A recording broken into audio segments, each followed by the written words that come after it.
Ambil sebuah kubus logam kecil di tanganmu, sisinya 10 kali 10 cm. Seukuran batu paving yang bisa kamu angkat dengan satu jari. Sekarang coba angkat yang ini. Dengan satu jari tidak akan bisa. Dengan satu tangan tanpa menahan tubuh juga tidak.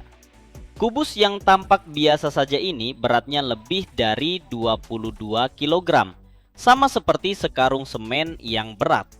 Otakmu melihat benda seukuran kepalan tangan dan menunggu 1,5 kg. Tanganmu menerima 22. Dan selama sepersekian detik, kamu benar-benar tidak paham apa yang sedang kamu pegang. Ini osmium, logam paling padat di planet ini. Dan secara umum, unsur paling padat yang pernah ada. Material yang begitu langka, sampai-sampai dalam setahun yang ditambang beratnya lebih kecil daripada satu orang dewasa. Dan baunya sanggup membakar paru-parumu. Ini logam yang mematahkan intuisi pada detik pertama saat menyentuh telapak tanganmu. Yang hampir tak seorang pun pernah melihatnya dengan mata kepala sendiri. Dan yang disembunyikan alam begitu dalam, sehingga kamu harus mengolah gunung biji biasa hanya untuk mendapat segenggam saja.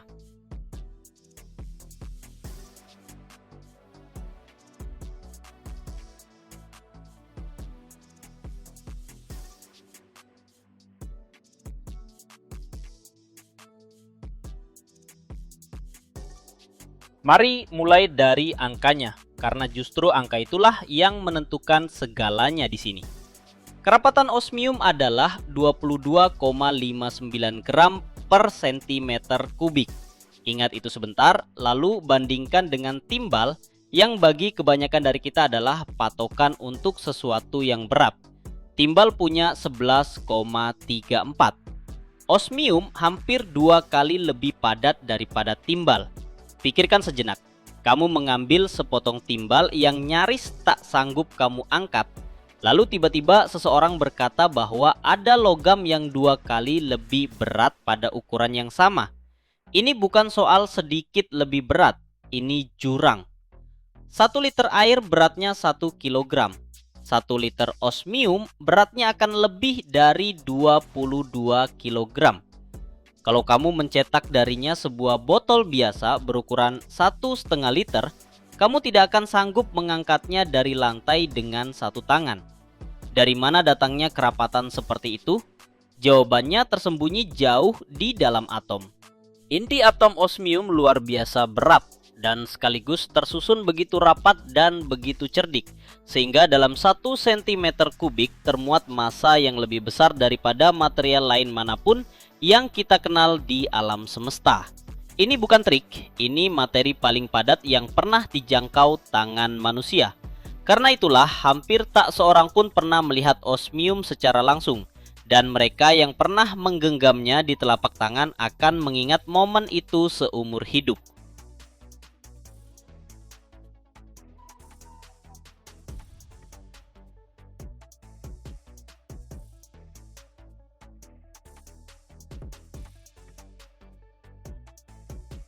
Dari mana sebenarnya datangnya sesuatu yang seaneh ini? Osmium termasuk kelompok platina, keluarga dari 6 logam mulia yang berkerabat. Dan disinilah kejutan pertamanya. Tak seorang pun menggali tambang untuk osmium. Tidak ada urat biji yang bisa kamu masuki lalu kamu angkut osmiumnya dengan gerbong. Logam ini muncul semata-mata sebagai produk sampingan. Ketika sebuah pabrik mengolah biji nikel, tembaga atau platina dan menarik keluar apa yang memang benar-benar ingin ditariknya. Di dasar proses itu, dalam endapan halus, tersisa sedikit logam kelompok platina. Dan di dalam sedikit itu bersembunyi bagian osmium yang jauh lebih kecil lagi. Untuk mengumpulkan 1 kilogram saja, kamu harus mengolah berton-ton biji. Dan barulah sekarang menjadi jelas kenapa logam ini langka sampai terasa tak masuk akal. Osmium bukan tujuan. Osmium adalah apa yang tersisa di dasar ketika segala sesuatu yang lain sudah diambil. Bayangkan sebuah pabrik raksasa tempat bertonton tembaga mengalir. Seluruh perusahaan itu ada demi tembaga. Namun di suatu tempat, di ujung jalur, di dalam lumpur hitam pekat yang disebut lumpur anoda, duduklah seluruh keluarga mulia kelompok platina. Para kimiawan memisahkannya langkah demi langkah, satu logam demi satu logam, dan di bagian paling akhir, setelah bagian pekerjaan yang paling berat, barulah osmium jatuh ke tangan. Yang paling berat tersisa sebagai hidangan penutup.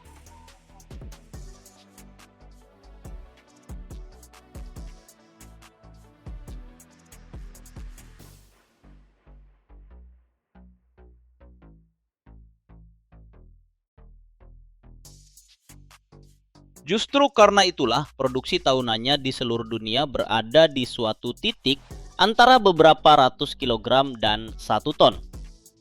Berhentilah sejenak di sini. Bukan ribuan ton, bukan ratusan ton, 1 ton. Seluruh produksi osmium dunia selama setahun akan muat di bagasi sebuah mobil besar. Sebagai pembanding, emas ditambang lebih dari 3.000 ton per tahun. Osmium bisa sampai 80 kali lebih langka daripada emas.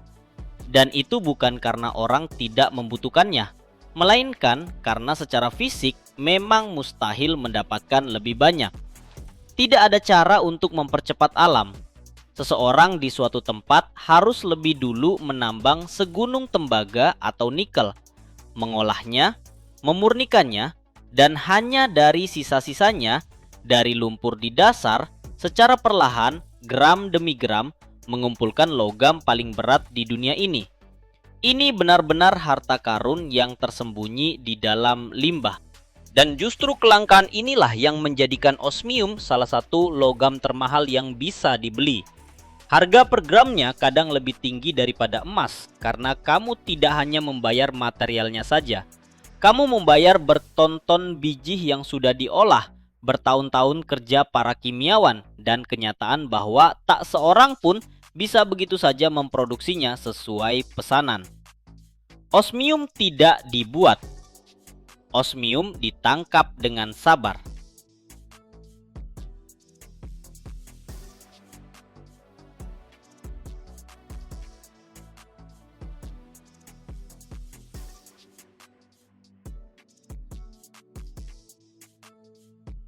Dan sekarang bagian paling gelap dari kisah ini. Dari mana nama itu berasal? Dari kata Yunani osme yang berarti bau. Dan ini bukan sekadar fakta lucu yang manis. Osmium segar saat bersentuhan dengan udara mulai teroksidasi dan membentuk senyawa bernama osmium tetroksida. Zat ini mudah menguap.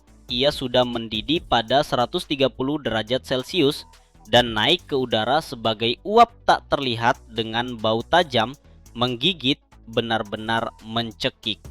Masalahnya, ini bukan sekadar bau yang tidak enak, ini racun.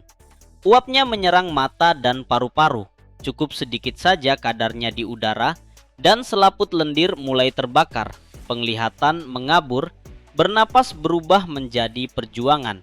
Di laboratorium-laboratorium lama, orang kehilangan penglihatan karena meremehkan toples berisi osmium yang berdiri di rak.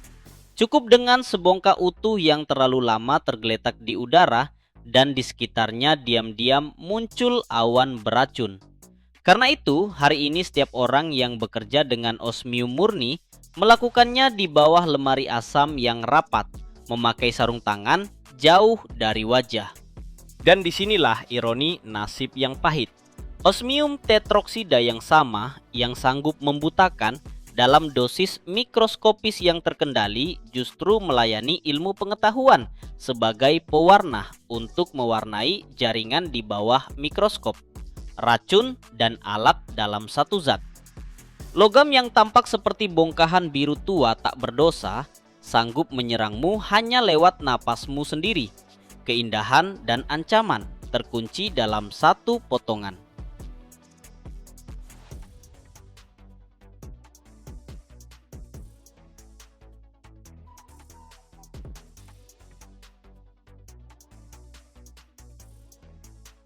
Meski begitu, manusia belajar memanfaatkannya.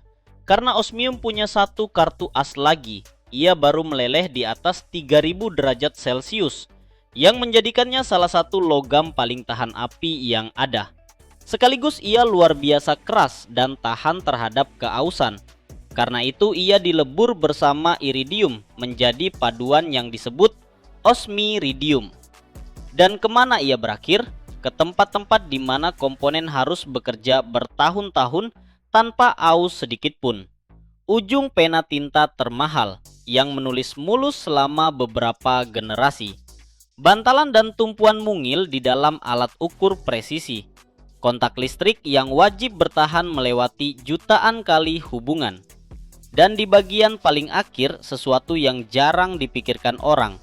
Setiap pabrik pengolahan besar yang memproses biji tembaga dan nikel bersama logam utamanya juga mengekstraksi logam kelompok platina. Logam paling berat di dunia itu yang volume tahunannya muat di bagasi sebuah mobil lahir di pabrik-pabrik metalurgi biasa. Tersembunyi di dasar proses, sunyi, berat, dan berbahaya.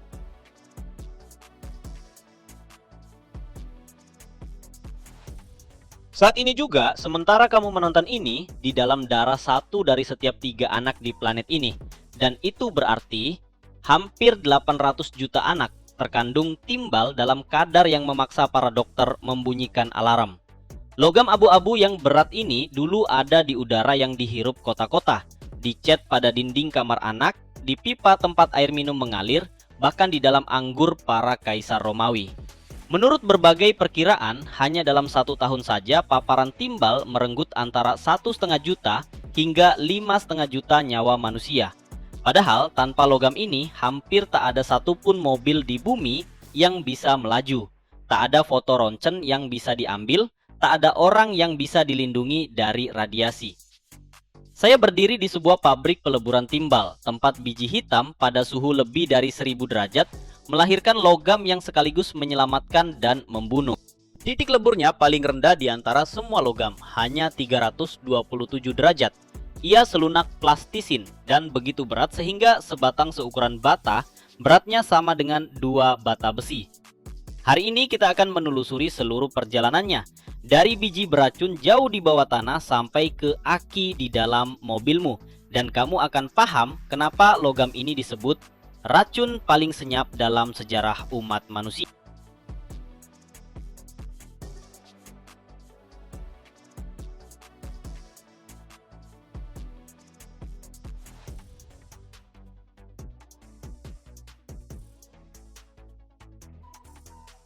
Supaya kamu paham skalanya, lihatlah sekelilingmu. Timbal itu bukan sesuatu yang ada di pabrik rahasia entah di mana. Ia benar-benar mengelilingimu. Nyalakan mobil di pagi hari dan yang menghidupkannya adalah aki timbal asam, kotak hitam di bawah kap mesin itu. Untuk memproduksi aki semacam itu terpakai hampir 90% dari seluruh timbal di dunia. Pergi ronsen gigi dan dokter akan menyampirkan celemek berat ke tubuhmu. Di dalamnya juga ada timbal, salah satu dari sedikit bahan yang sanggup menahan radiasi. Di rumah tua, timbal bisa bersembunyi di dalam pipa dan di lapisan cat di balik kertas dinding. Ada di pemberat pancing, di peluru senapan, di lunas kapal layar, di bandul penyeimbang, di peredam suara studio rekaman. Di seluruh dunia, setiap tahun ditambang dan dilebur sekitar 12 juta ton timbal. Dan inilah yang mengejutkan. Kira-kira 2/3 dari jumlah itu bukan biji segar dari tambang, melainkan rongsokan yang dilebur ulang. Aki bekas dikumpulkan, dihancurkan, lalu diputar kembali ke awal. Timbal adalah salah satu logam paling banyak didaur ulang di planet ini. Ia nyaris abadi, bisa dilebur berulang-ulang tanpa kehilangan sifatnya.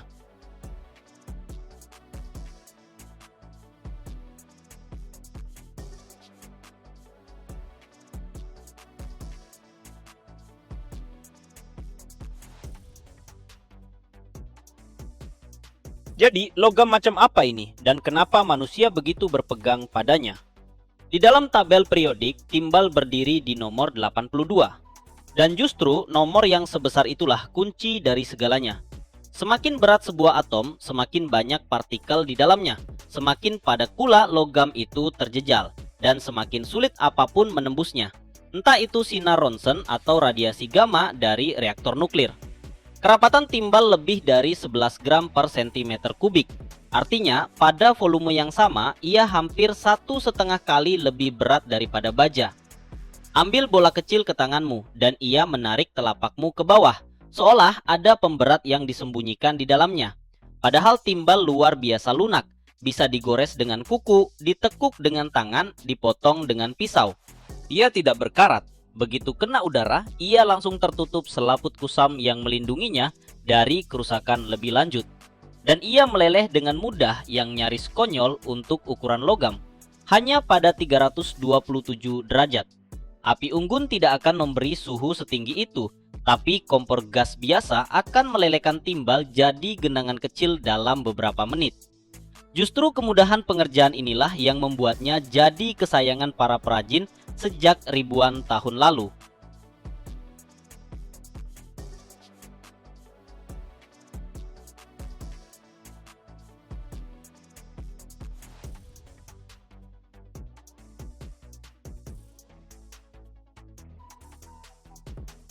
Perjalanan timbal dimulai jauh di bawah tanah, di dalam batuan yang gelap. Biji timbal utama namanya galena. Sulfida timbal, senyawa logam dengan belerang. Rupanya sama sekali bukan timbal abu-abu yang kusam, justru sebaliknya. Kristal keperakan kebiruan yang indah dengan kilau logam, seakan seseorang mencetaknya dari air raksa lalu membekukannya. Galena hampir tak pernah terbaring sendirian di dalam tanah. Di dekatnya bersembunyi perak, seng, dan tembaga.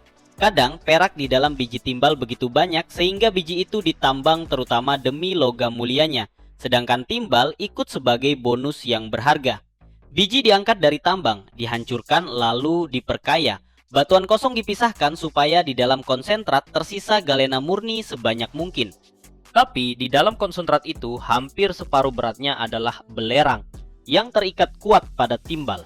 Dan disinilah dimulai bagian paling kotor, sekaligus paling berbahaya dari cerita ini.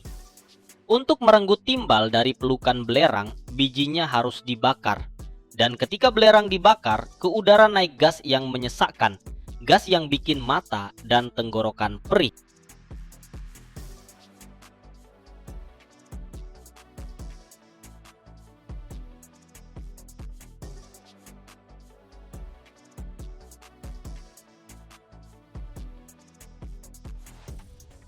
Langkah pertama, di pabrik disebut aglomerasi atau pemanggangan. Konsentrat timbal dicampur dengan batu kapur dan terak lama, lalu dibakar langsung di atas kisi berjalan sambil ditiup udara panas dari bawah. Belerang terbakar habis dan pergi dalam bentuk gas belerang dioksida. Gas ini wajib ditangkap, kalau tidak ia akan meracuni semua yang ada di sekitarnya dan turun sebagai hujan asam. Di pabrik modern, dari gas itu langsung dibuat asam sulfat, supaya tak ada yang terbuang percuma. Sementara timbalnya sendiri setelah kehilangan belerang berubah menjadi oksida, semacam kue berpori yang menggumpal yang disebut aglomerat. Sekarang, dari oksida itu logam murninya harus dikeluarkan. Dan disinilah tanur poros mulai bekerja. Menara tinggi yang dari atasnya dijejali aglomerat bercampur kokas membara, yaitu karbon yang hampir murni. Dari bawah ditiupkan udara panas, kokas menyala makin garang, dan suhu di dalamnya naik melampaui 1000 derajat. Karbon yang membara itu dengan rakus merebut oksigen dari oksida timbal, dan logam itu akhirnya terbebas. Tepesan berat timbal cair mengalir ke dasar tanur dan berkumpul di sana menjadi danau perak yang mendidih.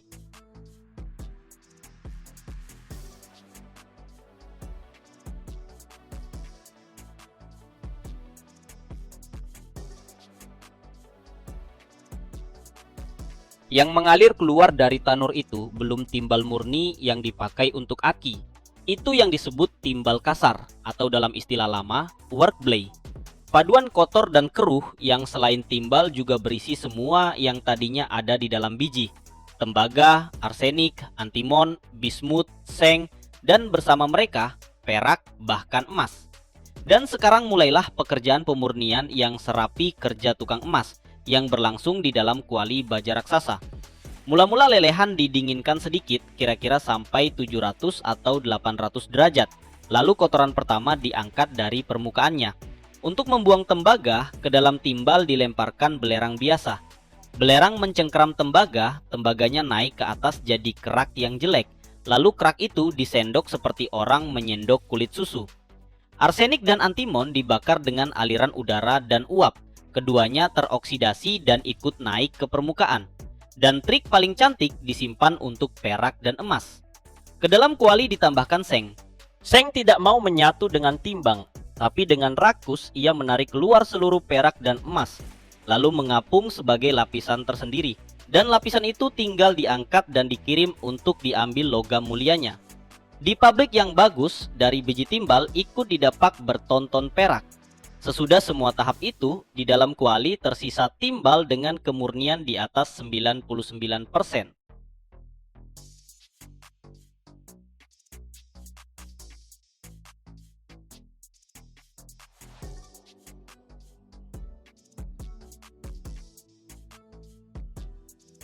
Dan sekarang, sisi lain dari logam mengilap ini. Sisi yang membuat timbal dijuluki racun senyap. Soalnya, tubuh kita tidak bisa membedakan timbal dari kalsium yang berguna. Dan ketika timbal masuk ke dalam, lewat debu, lewat air, lewat cat yang dijilat anak kecil, tubuh keliru menyimpannya di dalam tulang, persis seperti bahan bangunan. Di sana, ia bisa mengendap puluhan tahun, pelan-pelan meracuni manusia dari dalam. Timbal menghantam yang paling berharga, otak. Pada orang dewasa, ia menaikkan tekanan darah, merusak pembuluh, menghantam ginjal. Tapi yang paling mengerikan adalah dampaknya pada anak-anak. Dosis kecil pun menurunkan kecerdasan secara permanen, menghambat perkembangan, membuat anak jadi gampang marah dan sulit fokus. Dan ini bukan sekedar angka di buku pelajaran. Para pekerja pabrik dan tambang timbal zaman dulu tersiksa oleh apa yang para dokter sebut Saturnisme, dari nama dewa Saturnus, lambang timbal bagi para alkemis. Gusi mereka menghitam, perut mereka terpelintir, kolik yang mengerikan, tangan mereka lumpuh yang dijuluki tangan timbal, ketika seseorang sama sekali tak sanggup mengangkat telapaknya. Banyak yang kehilangan akal. Di pabrik-pabrik terkotor pada masa lalu, bekerja dengan timbal praktis sama dengan hukuman mati yang berjalan pelan, dan bayarannya adalah nyawa dan kesehatan.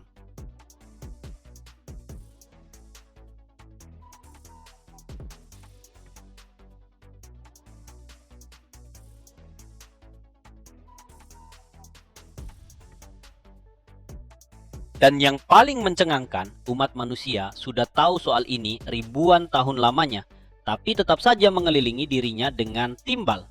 Di Romawi kuno, dari timbal dicetak pipa-pipa air. Dalam bahasa Latin, timbal disebut plumbum. Dan justru dari kata itulah lahir istilah untuk pekerjaan perpipaan yang dipakai orang sampai hari ini. Tak cuma itu, orang Romawi merebus sari buah anggur di dalam kuali timbal dan mendapat sirup manis yang mereka pakai untuk mempermanis anggur. Pada dasarnya, mereka dengan sukarela mencampurkan racun ke dalam minuman. Dan di kalangan bangsawan beredarlah penyakit encok Saturnus yang misterius. Para pelukis selama berabad-abad menggerus cat putih dari timbal putih. Dan karena itu, begitu dugaannya, lebih dari satu maestro besar menemui ajalnya. Tapi bencana yang sesungguhnya datang pada abad ke-20. Pada tahun 1923, seorang insinyur bernama Thomas Midley punya ide menambahkan senyawa timbal ke dalam bensin supaya mesin bekerja lebih halus dan tidak menimbulkan ketukan. Ide itu langsung menyebar ke seluruh dunia. Dan selama puluhan tahun, mobil-mobil melemparkan jutaan ton debu timbal ke udara kota. Debu yang dihirup semua orang, orang dewasa maupun anak-anak. Butuh puluhan tahun perjuangan untuk menghentikannya.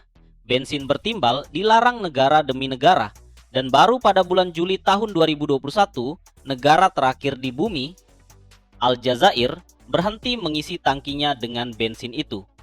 Butuh 1 abad penuh untuk membersihkan timbal dari udara.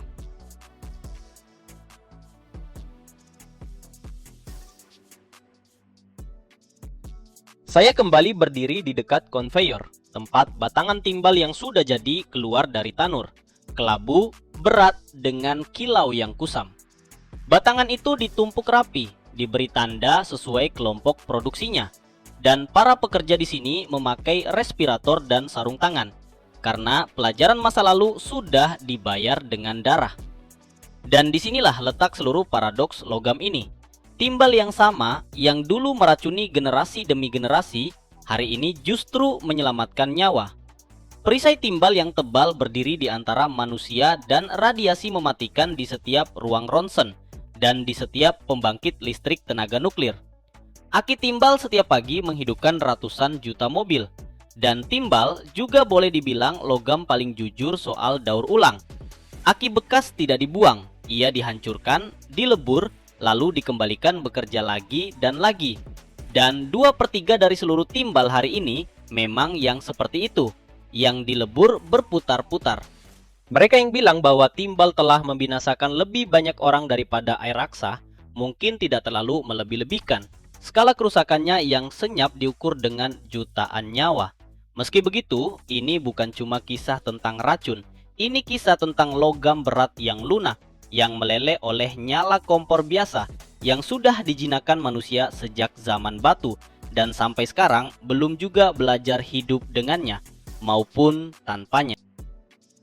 Di bawah Polandia Barat Daya, tepatnya di wilayah Lower Silesia, tersimpan salah satu deposit tembaga terbesar di planet ini. 1,5 miliar ton biji, 21 juta ton tembaga murni. Cadangannya bakal bertahan beberapa dekade lagi.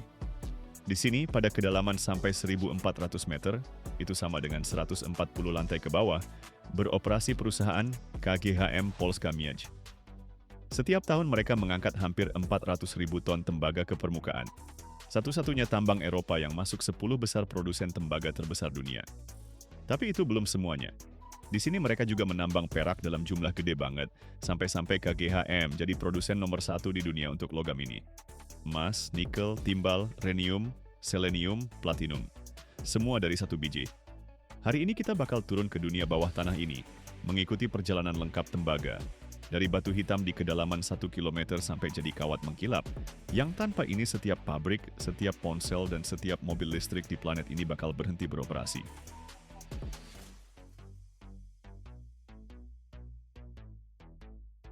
Sejarah tembaga Polandia dimulai tahun 1957.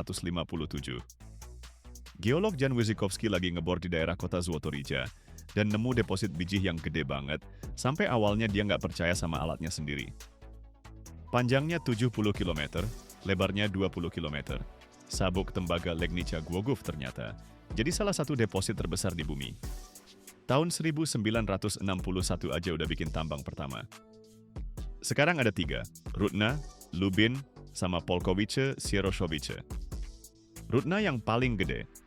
Area bawah tanahnya terbentang seluas 93 km persegi. Itu kira-kira seluas pusat kota Warsawa. Bijinya ada di 3 jenis batuan, batu pasir, serpih, sama dolomit. Lapisan mineralisasi tembaga, chalkosit, bornit, kalkopirit, masuk ke dalam kayak halaman buku raksasa yang miring ke horizon. Ketebalan rata-rata deposit bijinya dari 1 sampai beberapa meter. Kandungan tembaganya 1,5%. Artinya, buat dapetin 1 ton logam, lo harus angkat dan olah 67 ton batuan.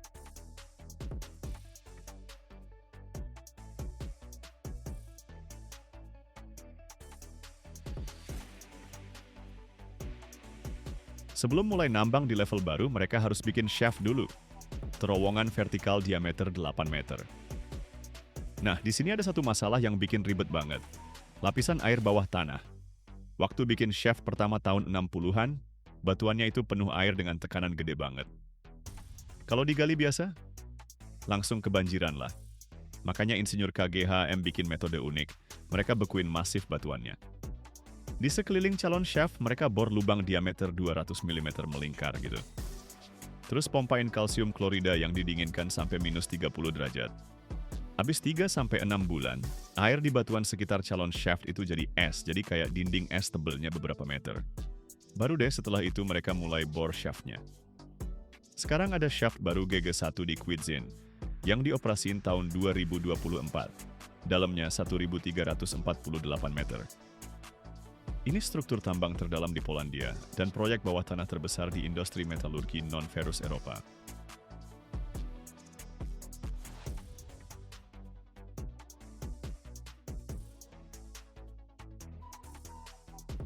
Di kedalaman 1.200 meter, suhu batuan mencapai 40 derajat Celcius.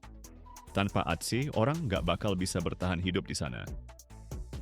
KGHM bangun sistem pendinginan bawah tanah yang super gede. Unit pendingin dengan kapasitas lebih dari 50 MW memompa udara dingin ke bawah lewat shaft ventilasi. Para penambang kerja di area penggalian pada suhu 28 sampai 30 derajat. Sistem penambangannya, room and pillar. Para pekerja pakai mesin bor khusus yang super pendek, tinggi mesinnya cuma 1,5 meter, soalnya lapisan bijihnya juga segitu tebalnya. Mereka bor lubang-lubang ke atap dan dinding area penggalian. Lubang-lubang sedalam 4 meter itu diisi bahan peledak. Setelah ledakan, batuannya runtuh ke ruang penggalian. Tapi nggak sesimpel itu loh. Tekanan batuan di kedalaman 1.200 meter itu 8.000 ton per meter persegi. Batuan di bawah tekanan segitu perilakunya nggak bisa ditebak. KGHM bikin sistem monitoring seismik yang unik banget. Ratusan sensor di seluruh tambang ngerekam getaran sekecil apapun. Komputer menganalisis data secara real-time dan kasih peringatan risiko rock burst beberapa menit sebelum kejadian. Selama 60 tahun sistem ini beroperasi, ribuan nyawa berhasil diselamatkan.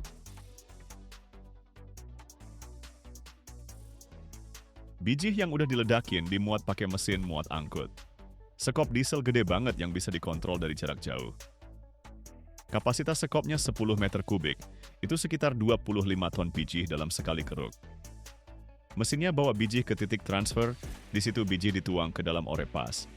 Lubang vertikal berdiameter 1,5 meter, tempat bijih jatuh ke bawah karena gravitasi menuju level yang ada konveyornya. Sistem konveyor di tambang Rudnatu panjangnya 500 km. Bijih bergerak menuju shaft dengan kecepatan 4 meter per detik. Di dasar shaft pengangkat, biji dikumpulin di bunker yang muat 1.000 ton. Terus dari situ dimuat secara bertahap ke wadah pengangkat. Skip. Skip dengan kapasitas 30 ton meluncur ke atas dengan kecepatan 16 meter per detik. Itu hampir 60 km per jam loh. Naik ke kedalaman 1 km butuh waktu 70 detik. Dalam sehari, setiap shaft pengangkat ngeluarin 25 sampai 30 ribu ton biji ke permukaan.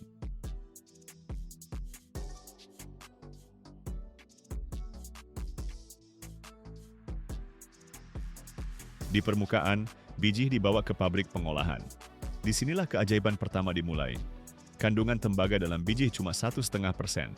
Ini terlalu dikit buat peleburan. Harus dinaikin sampai 23%.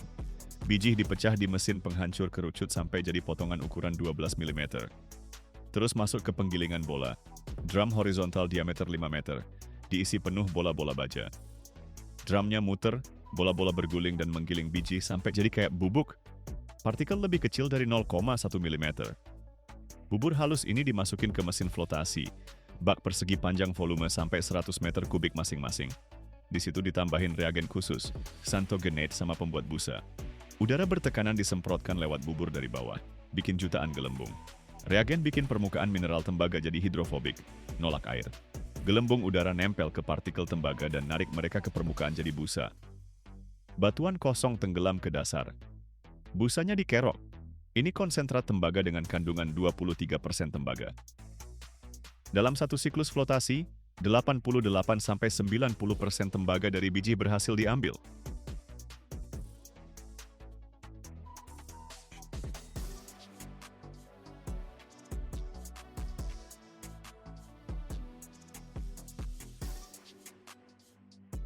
Konsentrat dikirim ke pabrik peleburan tembaga di Głogów, salah satu dari 2 pabrik KGHM. Di sini mereka pakai teknologi single pass flash smelting. Konsentratnya dikeringkan sampai kelembapannya cuma 0,3%, terus dimasukin lewat burner ke shaft furnace peleburan. Bersamaan itu oksigen juga ditiup ke dalamnya. Bukan udara biasa loh, tapi oksigen industri murni dengan kandungan 95%. Partikel konsentrat yang melayang langsung terbakar dalam aliran oksigen secara instan. Dalam hitungan sepersekian detik aja. Suhu di reaction shaft-nya mencapai 1.400 derajat Celcius. Sulfida tembaganya teroksidasi, ngeluarin panas yang luar biasa banyak. Reaksinya hampir self-sustaining, jadi bahan bakar tambahannya dikit banget. Di dasar settling chamber, 2 lelehan terpisah. Mat, lelehan sulfida tembaga dengan kandungan tembaga 65%, sama slag. lelehan silikat yang masih ada batuan pengotornya. Slagnya dituang dan diolah terpisah. Dari situ juga masih bisa diambil tembaganya lewat flotasi tambahan. Matenya lanjut ke konverter.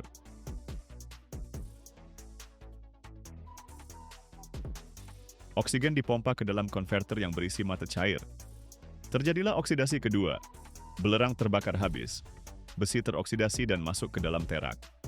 Yang tersisa adalah tembaga blister. Kandungannya 98,5%. Ini masih belum selesai loh. Tembaga blister dicetak jadi anoda. Pelat dengan lebar 1 meter, tinggi 1 meter, tebal 5 cm. Beratnya 300 kg per pelat. Semuanya dibawa ke pabrik pemurnian elektrolitik. Di sini ada bak-bak sepanjang 6 meter yang diisi larutan tembaga sulfat dan asam sulfat. Di setiap bak, anoda dan lembaran matriks stainless steel tipis digantung secara berselang-seling. Arus listrik searah dialirkan melalui larutan. 600 ampere per meter persegi. Tembaga dari anoda larut, pindah melewati elektrolit, dan mengendap di matriks. Dalam 12-14 hari, katoda terbentuk di matriks. Pelat tembaga murni seberat 60 kg dengan kandungan logam 99,99%. Ini grade A, kategori tertinggi tembaga bursa di London Metal Exchange. Sisanya emas, perak, platinum, palladium, selenium, mengendap di dasar bak sebagai lumpur anoda. Lumpur ini dikumpulkan dan dikirim ke pabrik logam mulia. Dari lumpur inilah KGHK setiap tahun mengekstrak 1.200 ton perak.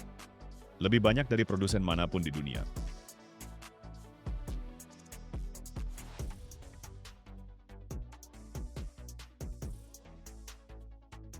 Sebagian katoda dilebur ulang dan digulung di pabrik Cedinia jadi katanka tembaga, kawat dengan diameter 8 mm. Ini adalah bahan setengah jadi utama buat industri kabel. Katanka digulung dalam bentuk koil seberat 5 ton dan dikirim ke pabrik-pabrik kabel di seluruh Eropa. Totalnya, setiap tahun dari perut bumi Polandia, melalui semua tahapan ini dihasilkan hampir 400.000 ton tembaga.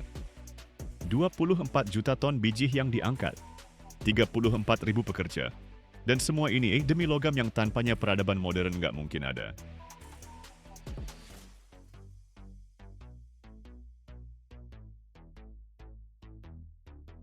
Kemana sih semua tembaga ini perginya? Pertama, kelistrikan.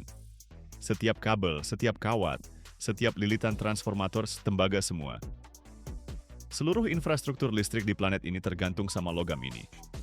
Tanpa tembaga, nggak bisa ngirim 1 watt pun dari pembangkit listrik sampai ke colokan rumah lo. Kedua, konstruksi. Di setiap rumah modern ada sekitar 100-200 kg pipa dan kabel tembaga yang tersembunyi. Sistem air, pemanas, AC, tembaga ada di mana-mana. Ketiga, elektronik. Di smartphone lo aja ada sekitar 15 gram tembaga. Dikit? Tapi loh, dunia jual 1,5 miliar ponsel per tahun. Komputer, server, motherboard, jalur tembaga di papan sirkuit itu kelihatan banget kok sama mata telanjang. Keempat, transportasi. Mobil bensin biasa itu punya 23 kg tembaga. Mobil listrik, 60-83 kg. Itu buat kabel daya, lilitan motor listrik, sama bus berbaterai. Kelima, energi terbarukan. Satu turbin angin berkapasitas 3 MW butuh sekitar 4 ton tembaga. Panel surya juga pakai busbar tembaga buat ngumpulin arus. Dunia lagi transisi ke energi hijau nih, dan setiap langkah transisi ini nambah permintaan tembaga. Menurut prediksi, sampai tahun 2050, permintaan bakal naik 70%. Artinya, tambang KGHM di bawah tanah Polandia bakal tetap jalan non-stop beberapa dekade ke depan. Gue lagi berdiri di depan poros tambang Rudna nih. Mesin angkat lagi ngeluarin skip berisi biji dengan suara ngaung banget. 30 ton batu hitam yang beberapa minggu lagi bakal berubah jadi kabel di dalam turbin angin Denmark. Jadi kabel bawah laut di Selat Inggris jadi lilitan motor listrik kereta bawah tanah Berlin. Jadi colokan server yang nyimpen foto-foto kalian di cloud. Tembaga itu darah peradaban teknologi kita loh. Dia mengalir tanpa kelihatan di dalam semua barang yang nyala pakai listrik. Dan setiap gram darah ini mulai perjalanannya dari sini, di kegelapan bawah tanah Polandia, di mana orang-orang pakai helm di kedalaman 1 km, bikin hidup kita jadi mungkin. Kalau menarik, kasih like ya. Tulis di komen, kalian tahu nggak kalau Polandia itu pemimpin dunia dalam produksi perak? Dan subscribe channel ini, di sini kita buka-bukain pabrik dan produksi yang ada di balik setiap barang dalam hidup kalian. Setiap detiknya di dunia ada 28 juta ton stainless steel yang diproduksi. Dan di balik kilauan setiap sendok, setiap keran, setiap alat bedah, ada satu logam yang jadi kuncinya, kromium. Tapi nih yang bikin kaget, kromium meleleh di suhu 1857 derajat, sementara di tungku busur listrik buat produksinya, suhunya sampai 2800 derajat. Lebih panas dari permukaan matahari loh. Satu tungku kayak gitu ngabisin 4000 kWh listrik per ton campuran. Itu setara konsumsi listrik apartemen biasa selama 4 bulan guys. 80% semua kromium di dunia dipakai buat bikin stainless steel. Tapi dari mana sih logam ini asalnya? Kenapa 99% cadangan kromit dunia cuma ada di beberapa negara doang? Dan apa yang terjadi di zona neraka di bawah elektroda itu, tempat biji berubah jadi ferokrom cair? Stay sampai akhir, lo bakal tahu gimana dari batu hitam, lahir logam yang bikin baja jadi abadi.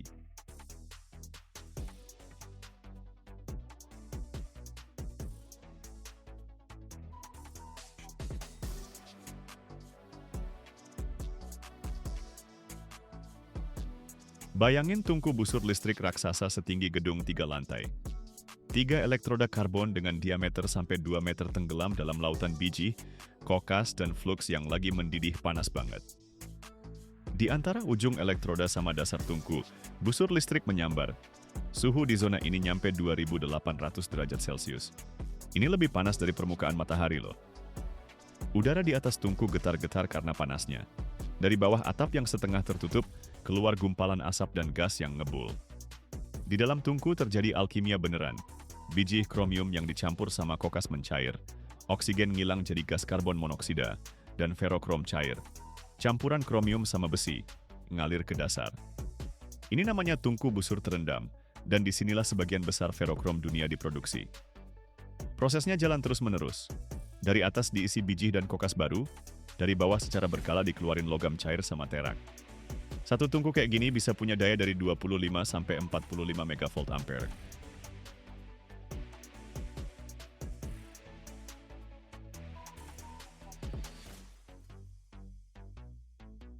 Energi yang dibutuhin itu gila banget. Satu pembangkit listrik penuh cuma buat lebur biji doang.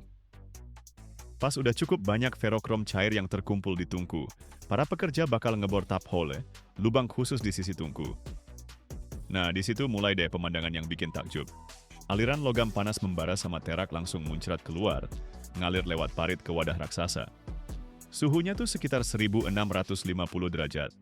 Logamnya menyala dengan cahaya oranye terang, hampir putih gitu. Panasnya aja udah kerasa banget, makanya para pekerja harus berdiri puluhan meter jauhnya, terlindungi sama layar khusus dan pakaian tahan api. Teraknya ngambang ke atas, dipisahin deh. Sementara ferokromnya dingin dicetakan gede banget, jadi batangan masif yang beratnya ratusan kilogram. Batangan-batangan ini nanti dipecah jadi potongan sesuai ukuran yang dibutuhin buat dijual ke pabrik metalurgi. Tapi proses dapetin ferokrom itu baru setengah perjalanan loh. Soalnya semuanya dimulai dari biji yang ditambang jauh di dalam tanah.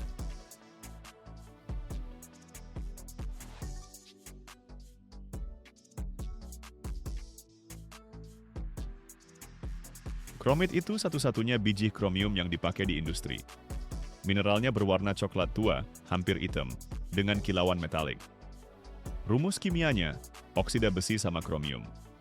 Kromit murni mengandung 68% oksida kromium dan 32% oksida besi. Tapi di alam, biji sempurna kayak gini hampir nggak ada. Deposit yang beneran cuma mengandung 40-50% oksida kromium. Kromit terbentuk di batuan magmatik, di masa syair raksasa yang naik dari mantel bumi. Deposit terbesarnya ada di Afrika Selatan, Kazakhstan, India, sama Turki. Keempat negara ini menyumbang sekitar 80% produksi dunia. Afrika Selatan jadi pemimpin mutlak.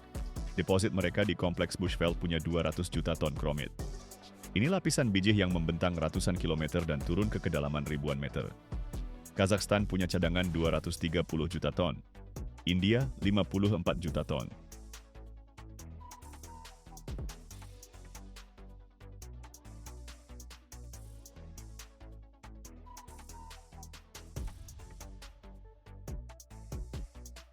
Sekarang sejarahnya nih. Kromium ditemuin sama kimiawan Prancis bernama Louis-Nicolas Vauquelin di tahun Dia berhasil memisahkan kromium dari mineral krokoid, sejenis kromat timbal yang warna merah banget cerah. Warna mencolok dari mineral ini bikin Vauquelin terinspirasi kasih nama logam itu dari kata Yunani chromos, yang artinya warna. Soalnya senyawa kromium itu ngasih warna-warna keren banget. Hijau, kuning, oranye, merah. Setahun kemudian, tahun 1758, Vauquelin berhasil dapetin kromium murni dengan cara mereduksi oksidanya pakai karbon. Besi dengan tambahan kromium pertama kali diproduksi di pertengahan abad ke-19. Dan penggunaan kromium pertama kali sebagai elemen paduan dalam produksi baja terjadi di Prancis sekitar tahun 1890-an. Revolusinya terjadi di tahun 1893, waktu Henry Moissan melebur biji kromium dengan karbon di tungku listrik dan berhasil dapetin ferokrom. Ini jadi dasar metode industri modern yang memang udah berevolusi, tapi intinya masih sama kayak dulu.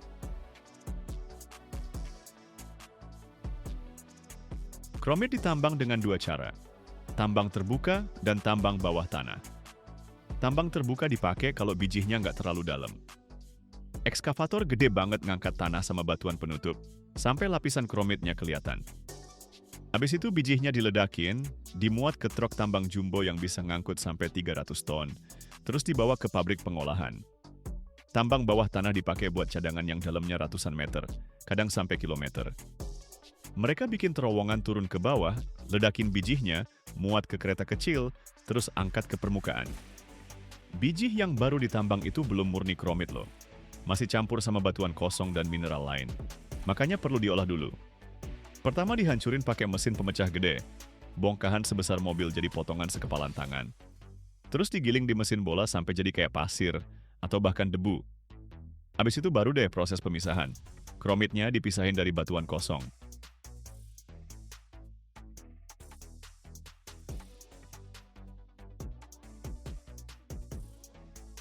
Metode utama buat memperkaya kromit itu gravitasi separasi. Kromit lebih berat dari batuan kosong. Kepadatannya 4,5 sampai 4,8 gram per sentimeter kubik, sedangkan batuannya cuma 2 sampai 3 gram. Bijih yang udah dihaluskan dicampur sama air, jadinya pulp. Pulp ini dilewatin mesin jig, meja konsentrasi, klasifikator spiral, sama separator sentrifugal.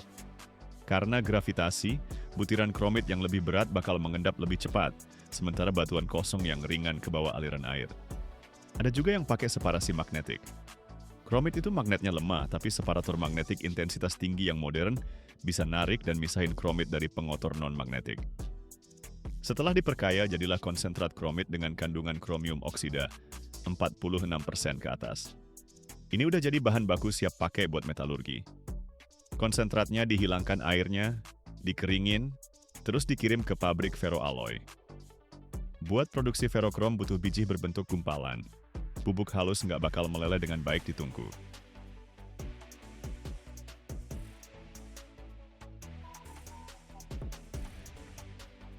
Jadi partikel halus ini diaglomerasi, dipanggang jadi gumpalan gede. Konsentrat dicampur sama flux dan bubuk kokas, dibasahin terus dibentuk jadi granul. Habis itu dipanasin sampai 1200 derajat, granulnya jadi nempel kuat jadi gumpalan beberapa sentimeter gitu. Nah, sekarang bijihnya udah siap dilebur. Di pabrik Ferros Paduan, konsentrat kromit dicampur sama kokas dan flux dengan proporsi tertentu. Kokas itu sumber karbon yang bakal mereduksi oksida jadi logam. Flux, kuarsit, dolomit, batu kapur, diperluin buat ngebentuk terak dengan komposisi dan titik leleh yang pas. Chart, campuran bijih, kokas, dan flux dimasukin ke tungku busur listrik dari atas lewat hopper khusus. Pemuatannya bisa kontinu atau bertahap, tergantung tipe tungkunya. Elektroda silinder karbon gede banget, ditanam di lapisan charge. Pas arus dinyalain, muncul busur listrik antara elektroda dan material di bawahnya. Suhu di zona busur, 2800 derajat atau lebih. Itu udah cukup buat meleburin bijih apa aja.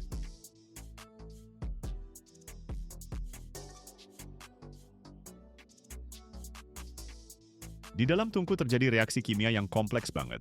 Karbon dari kokas bergabung sama oksigen dari oksida kromium dan besi, membentuk gas karbon monoksida yang naik ke atas. Kromium dan besi direduksi jadi logam murni dan melebur, membentuk ferokrom. Sebagian karbon larut dalam logam, jadilah ferokrom berkarbon tinggi dengan kandungan karbon 4 sampai 8%. Ferokrom khas dari Afrika Selatan mengandung 52-54% kromium, 6-7% karbon, 2-4% silikon. Biji dari Zimbabwe dengan rasio kromium terhadap besi yang lebih tinggi menghasilkan produk dengan 63-67% kromium. Ferokrom cair dan terak menumpuk di bagian bawah tungku, di dapur pelebur. Ketika logam udah cukup terkumpul, lubang pengeluaran dibuka. Logam dan terak mengalir ke dalam wadah. Terak mengapung ke atas, lalu dituang atau diambil. Logam dituang ke cetakan atau didinginkan dalam wadah khusus. Setelah membeku, batangan besar itu dipecah pakai pres hidrolik atau palu jadi potongan sesuai ukuran yang dibutuhkan.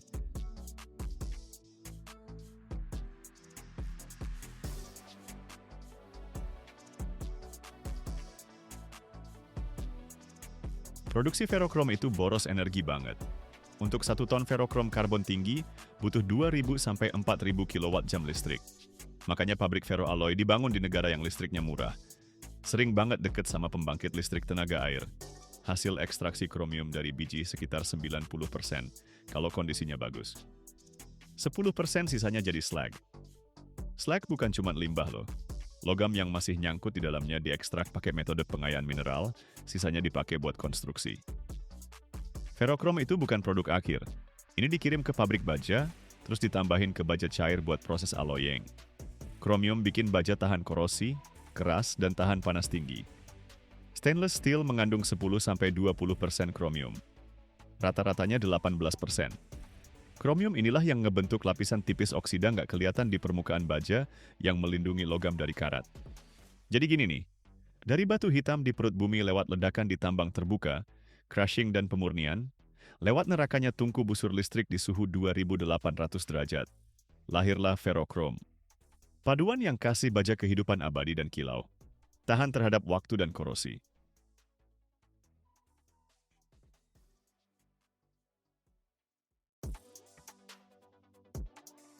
Setiap pisau di dapurmu, setiap sendok di laci meja, setiap wastafel, setiap panci, setiap baut di gedung pencakar langit.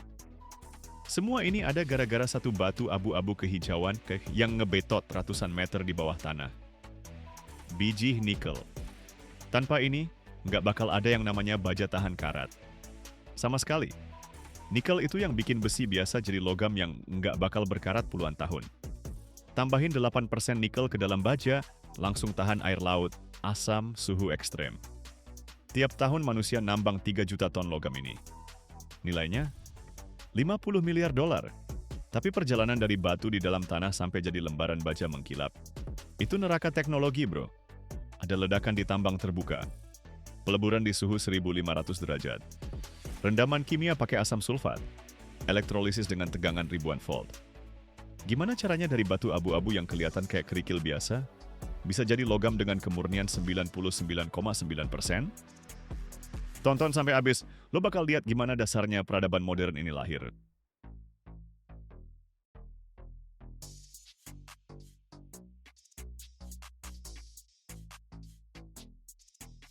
Planet Bumi nyimpen 300 juta ton nikel. Tapi letaknya super dalam, guys. Tambang nikel terbesar ada di Indonesia, Filipina, Rusia, Kanada, sama Australia. Cina dan Amerika Serikat, mereka bukan penambang, mereka cuma pengolah dan konsumen. Amerika pakai nikel buat industri aeroangkasa dan reaktor nuklir. Tapi semuanya dimulai dari tambang terbuka. Tambang terbuka di Indonesia tuh kayak luka besar di tengah hutan, luas banget kayak kota. Kedalaman tambangannya 300 meter, lebarnya 5 kilometer. Ekskavator dengan bucket 20 meter kubik ngorek tanah non-stop 24/7.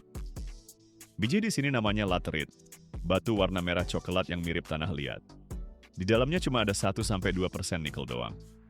Sisanya, besi, silikon, magnesium. Tapi meski dikit, nikel segitu tetap bikin tambangnya untung kok. Satu truk dumbbell AZ bawa 300 ton biji dari tambang. Dalam sehari ada 500 trip kayak gitu. Jadi total 150.000 ton batuan per hari. Itu gunung material yang harus diperas buat dapetin logamnya.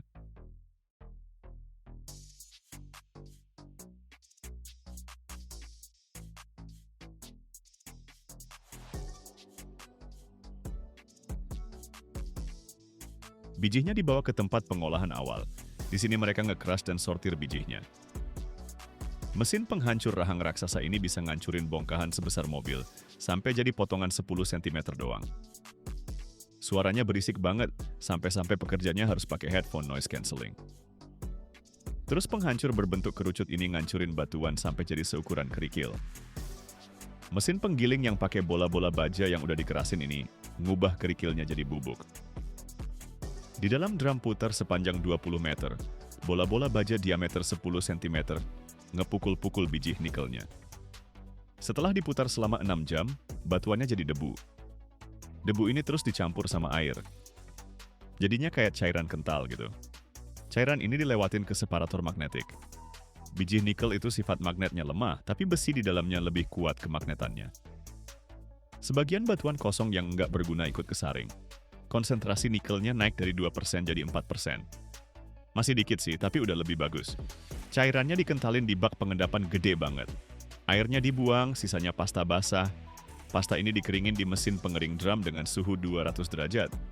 Hasilnya, konsentrat kering yang udah siap buat dilebur. Dari 1000 ton biji, jadinya 300 ton konsentrat. Tahun 1751, ahli kimia Swedia Axel Kronstedt lagi ngulik mineral aneh dari tambang los. Batunya kemerahan, mirip banget sama biji tembaga. Kronstedt nyoba lebur buat dapetin tembaga, malah keluar logam putih yang nggak mirip apa-apa yang udah dikenal. Keras, berat, nggak karatan. Dia kasih nama nikel, dari nama roh gunung nikel dalam cerita rakyat Jerman, yang suka ngerjain penambang dengan ngasih batu nggak berguna sebagai pengganti tembaga. Tapi ternyata nikel nggak sesimpel itu. Di abad ke-19, orang mulai nyampur nikel ke baja. Orang Inggris nemu kalau 5% nikel bikin pelindung kapal perang 2 kali lebih kuat. Orang Jerman pakai baja nikel buat meriam artileri. Perang Dunia Pertama bikin nikel jadi sumber daya strategis. Siapa yang ngontrol nikel? Dia yang ngontrol produksi militer. Di tahun 30-an, ahli metalurgi Harry Brearley nemuin baja tahan karat. Formulanya simple, 18% kromium, 8% nikel, sisanya besi. Baja ini nggak bakal karatan selamanya. Revolusi total di dapur, rumah sakit, pabrik. Permintaan nikel meledak. Mulailah pencarian deposit baru di seluruh dunia.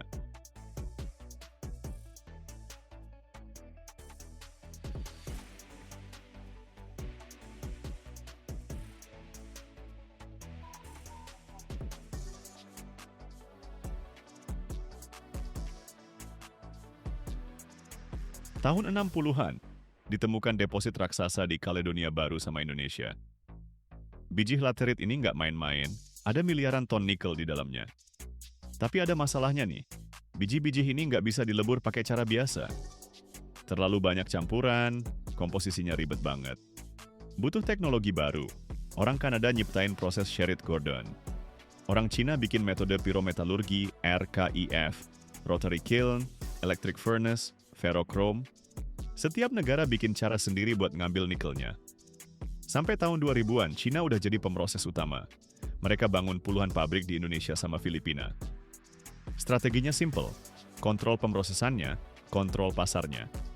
Amerika Serikat ambil jalan beda. Mereka fokus ke nikel super murni buat baterai mobil listrik sama reaktor. Volumenya dikit sih, tapi kualitasnya top banget. Pabrik di Ontario ngolah biji Kanada pakai teknologi flash smelting. Suhunya di atas 1600 derajat. Kemurnian logamnya 99,99%. Nikel ini masuk ke Tesla sama kapal selam nuklir. Dua pendekatan, dua filosofi. Cina main kuantitas, Amerika main kualitas.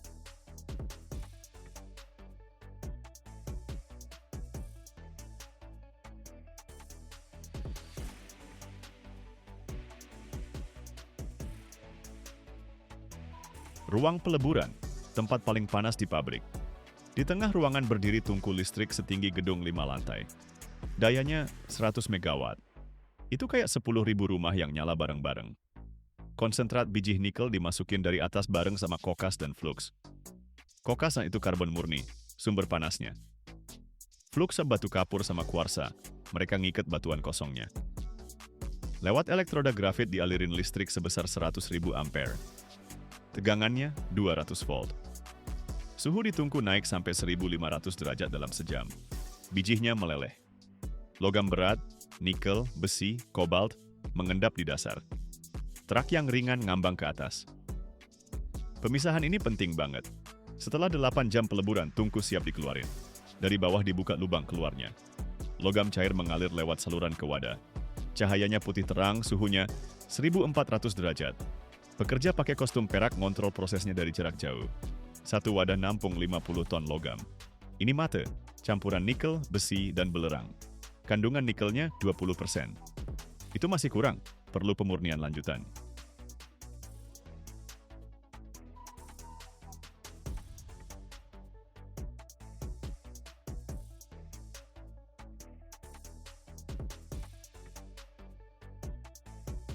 Matenya dituang ke konverter, tong raksasa horizontal sepanjang 15 meter.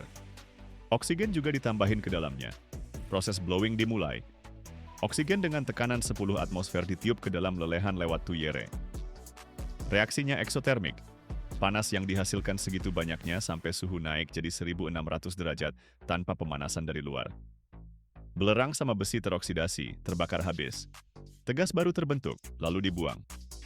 Setelah 6 jam blowing, yang tersisa di konverter adalah fine matte. Paduan dengan 50% nikel. Tapi ini masih kurang buat aplikasi teknologi tinggi. Tahap selanjutnya, elektrolisis. Fine matte digiling jadi bubuk dan dilarutkan dalam asam sulfat pada suhu 80 derajat. Hasilnya larutan hijau nikel sulfat. Larutan ini dituang ke tangki elektrolisis. Tangki ini kolam ukuran 3 meter x 2, dalamnya 1 meter. Di dalamnya tergantung anoda titanium dan katoda nikel. Di antara mereka, larutannya. Arus listrik dialirkan dengan tegangan 2 volt. Kuat arusnya, 20.000 ampere per tangki. Nikel dari larutan mengendap di katoda. Dalam seminggu, setiap katoda nambah lapisan nikel murni setebal 3 cm. Katoda diangkat, nikelnya dikikis. Kemurniannya 99,95%.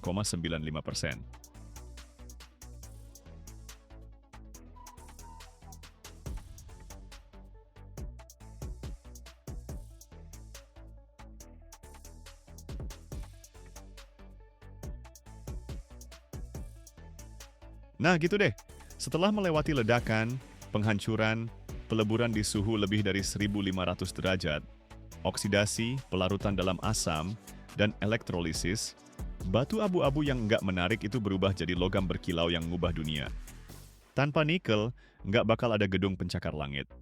Kerangka baja mereka bakal berkarat dalam hitungan tahun. Nggak bakal ada kapal selam, badan kapalnya bakal digerogoti air laut. Nggak bakal ada reaktor nuklir, pipa-pipanya nggak akan tahan sama lingkungan yang ekstrem. Setiap komponen yang harus bertahan puluhan tahun dalam kondisi di mana baja biasa nyerah, pasti mengandung nikel. 3 juta ton per tahun, 200 negara konsumen, ribuan pabrik, jutaan lapangan kerja. Indonesia menggali biji, Cina melebur logamnya, Amerika bikin super alloy buat luar angkasa, Eropa mencetak stainless steel buat rumah sakit. Rantai tertutup yang bikin peradaban tetap bertahan. Nikel bukan sekadar logam, ini jaminan ketahanan dari semua yang kita bangun. Bukti kalau manusia udah bisa ngambil batu-batu nggak menarik dari alam dan ngubahnya jadi sesuatu yang abadi. Setiap kali lo cuci tangan di wastafel yang masih kinclong kayak baru meskipun udah dipakai 20 tahun, ingat, itu kerjaannya nikel. Logam yang ngalahin waktu dan korosi.